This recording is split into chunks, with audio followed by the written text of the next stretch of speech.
2 বছর পর কাল মিরপুরে ফিরছে ওয়ানডে, জিততে মরিয়া বাংলাদেশ, উইকেট দেখে অবাক ক্যারিবীয়রা। বর্ণবাদের শিকার জাকের আলীর পাশে দাঁড়ালেন ফিল সিমন্স, মাঠের জবাব ফেসবুকে দিয়ে কোচের কাঠগড়ায় Naim Sheikh. As a person to be on social media, to say what you want on social media, but as an international player and a national player for Bangladesh, my players should not be answered. FIFA র্যাঙ্কিংয়ে এক ধাপ এগুলো বাংলাদেশ, বেতন ইস্যুতে বসুন্ধরার সাথে চুক্তি বাতিলের ঘোষণা তারিক কাজীর। কাল শুরু Bangladesh West Indies one day series. আফগানদের বিপক্ষে হোয়াইট ওয়াশের লজ্জা ভুলে ঘুরে দাঁড়ানোর মিশন টিম টাইগার্সের। এই ম্যাচ দিয়ে 2 বছরেরও বেশি সময় পর মিরপুরে ফিরছে একদিনের ম্যাচ। হোম অফ ক্রিকেটের উইকেট দেখে অবাক ক্যারিবীয় কোচ ড্যারেন স্যামি, আর ব্যাটারদের দায়িত্ব নেওয়ার আহ্বান টাইগার বস ফিল সিমন্সের। দুপুর 1:30টায় শুরু হবে 3 ম্যাচ সিরিজের প্রথম ওয়ানডে। কামিনী বিদায় নিলেও মিরপুরের উইকেটের চরিত্র বদলাচ্ছে না, অন্তত ওয়েস্ট ইন্ডিজ সিরিজে। টনি হেমিংকে নিয়ে উইকেট দেখার কাজ সেরেছেন ফিল সিমন্স, মোহাম্মদ সালাউদ্দিন ও মুশতাক আহমেদ। মিরপুরে যেমন উইকেট থাকে তেমনই, কোনো পার্থক্য নেই। স্পিনাররা সুবিধা পাবে, এটা আমাদের জন্য ভালো। ক্রিকেটার হিসেবে মিরপুরে বহু ম্যাচ খেলার অভিজ্ঞতা আছে ড্যারেন স্যামির, তবে এবারের 22 গজ দেখে অবাক ক্যারিবিয়ান কোচ। তার ক্যারিয়ারের কোথাও এ ধরনের উইকেট দেখেননি দাবি ড্যারেন স্যামির। আমি কোথাও এমন উইকেট দেখিনি, তবে এটা বলতে পারি পিচ যেন আমাদের চিন্তা নিয়ে খেলতে না পারে সে চেষ্টা করব। নিজেদের স্কিল আর পরিশ্রমের উপর ভরসা রেখে খেলতে হবে। আমাদের প্রস্তুতি ভালো হয়েছে, মাঠে সেটাই প্রয়োগ করতে চাই। প্রধান নির্বাচকের মতো টাইগারদের হেড কোচও জানালেন ক্যারিবিয়ান দলে রশিদ খানের মতো স্পিনার না থাকা ইতিবাচক। তবে আফগানিস্তানের কাছে হোয়াইট ওয়াশের লজ্জা থেকে কি বের হতে পেরেছে টিম বাংলাদেশ? পেছনের সিরিজ মনে রাখতে চাই না। আমরা জানি যতটা খারাপ খেলেছি, এর চাইতে আমরা ভালো দল, এখান থেকে বের হয়ে আসতে হবে। ছেলেরা অনুশীলনে পরিশ্রম করছে, আমরা সামনে তাকাতে চাই। মিডল অর্ডার নিয়ে যেমন দুশ্চিন্তায় দল, ওপেনিং এর সমস্যাও কাটছে না। 2027 বিশ্বকাপের জন্য এখনো সেরা জুটি বাছাই করতে পারেনি টিম টাইগার। মিরাজের নেতৃত্ব নিয়েও প্রশ্ন উঠছে। শেষ 10 ওয়ানডের 9টিতে তার অধিনায়কত্বে হেরেছে বাংলাদেশ, যদিও মিরাজকে দোষ দিতে নারাজ ফিল সিমন্স।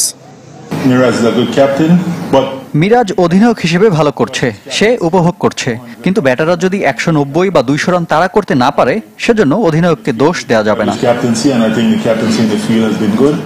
সবশেষ বাংলাদেশ সফরে ওয়ানডে সিরিজে হোয়াইট ওয়াশ হয়েছিল ক্যারিবিয়ানরা, যদিও গেল বছর নিজেদের মাঠে প্রতিশোধ নিয়েছিল ওয়েস্ট ইন্ডিজ। বাংলাদেশকে সমীহ করলেও সিরিজ জিততে আত্মবিশ্বাসী সফরকারীরা।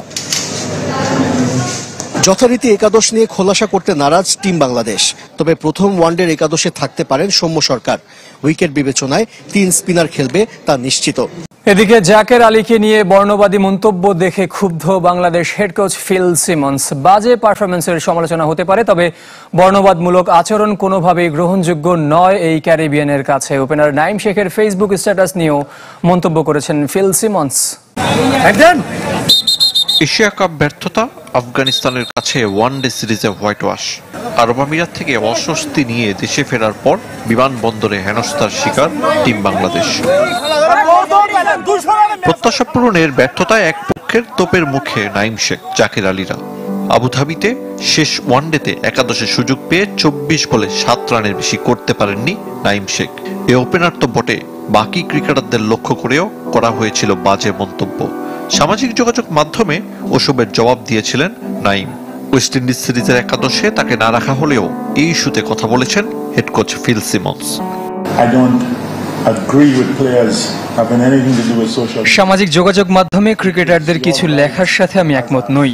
ব্যক্তি হিসেবে লেখার অধিকার রয়েছে, তবে আন্তর্জাতিক ও জাতীয় দলের ক্রিকেটার হিসেবে আমার ক্রিকেটারদের অবশ্যই এসবের জবাব দেওয়া উচিত নয়। ক্রিকেটারদের বাজে পারফরমেন্সে গঠনমূলক সমালোচনা হলে আপত্তি নেই হেড কোচের, তবে সামাজিক যোগাযোগ মাধ্যমে জাকের আলীকে নিয়ে করা বিরূপ মন্তব্যের জবাব দিয়েছেন এ ক্যারিবিয়ান।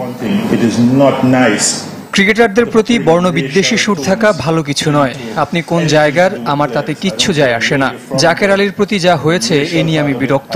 তবে আমি চাই না খেলোয়াড়রা সামাজিক যোগাযোগ মাধ্যমে এসবের জবাব দিক।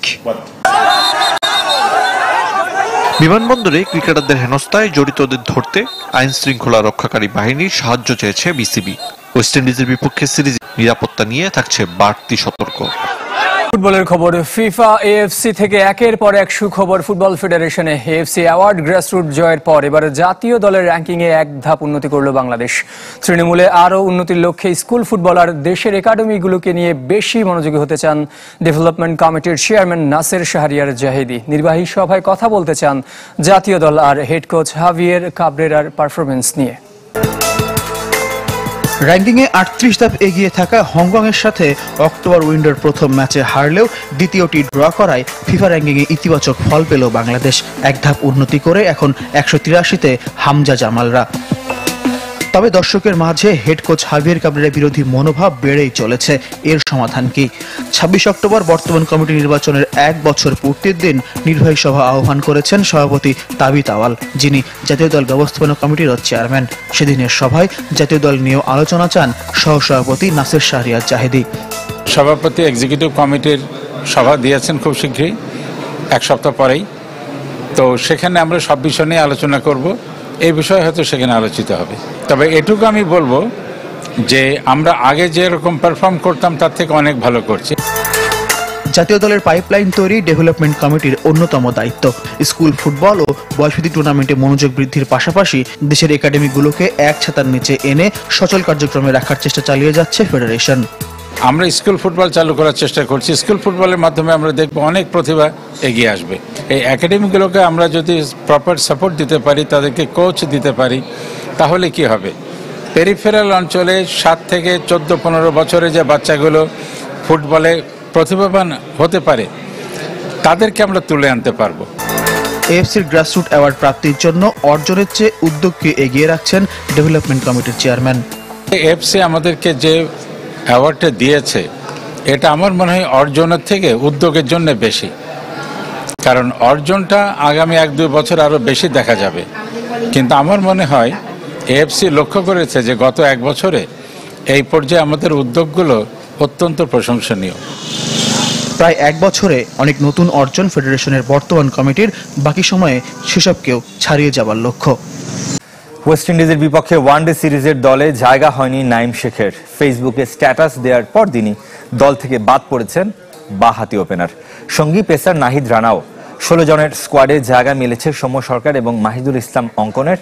ক্যারিবিয়ান দলে কোনো রশিদ খান নেই বলে স্বস্তিতে প্রধান নির্বাচক গাজী আশরাফ হোসেন। একটি ফেসবুক স্ট্যাটাস দিয়ে দলের প্রতি সমর্থন চেয়েছিলেন, এরপর নিজেই দল থেকে বাদ। আফগানিস্তানের বিপক্ষে শেষ ওয়ানডেতে সুযোগ পেয়েছিলেন নাইম শেখ। তবে 24 বলে 7 রানের ইনিংস আর তার খেলার ধরনে ক্ষুব্ধ সমর্থকরা। দেশে ফেরার পর বিমানবন্দরে রোশানলে পড়েন এই ওপেনার।